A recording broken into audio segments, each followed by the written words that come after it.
What's up, everyone? Aaron Nagler here, PackersNews.com. I'm here with Ryan Wood of the Green Bay Press Gazette, looking at the wide receiver position in the 2018 NFL Draft.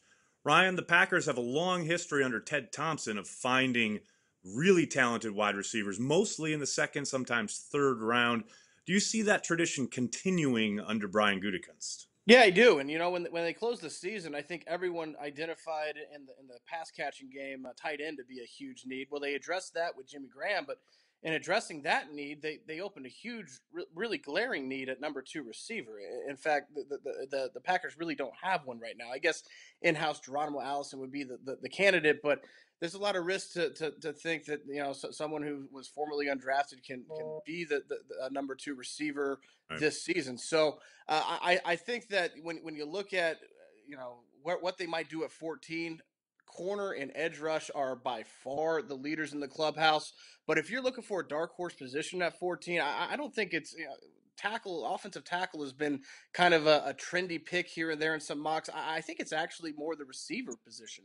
If they have a receiver they feel good about being a potential number one at 14, I think it's still highly unlikely they pass on a corner or edge rusher, but I don't think it's completely out of the question. And then you go back to day two. I would be pretty surprised if they don't walk out of day two in the second or third round with the receiver.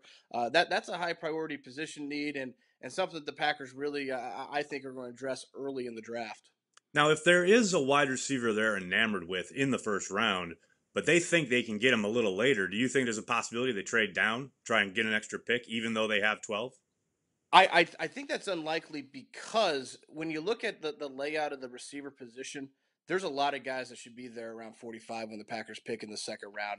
There's no true great receiver in this class, no lock to be a top 10. In fact, for the first time since 2010, this could be a receiver class that doesn't have any receivers taken in the top 15 of the first round. So this is a different type of year at receiver, but that kind of benefits the Packers in that because there's so many potential options on day two, especially early in day two, within the realm of where they pick, they kind of stand a chance unless they fall in love with someone at 14 of standing pat in the second round and being able to get a good value pick there.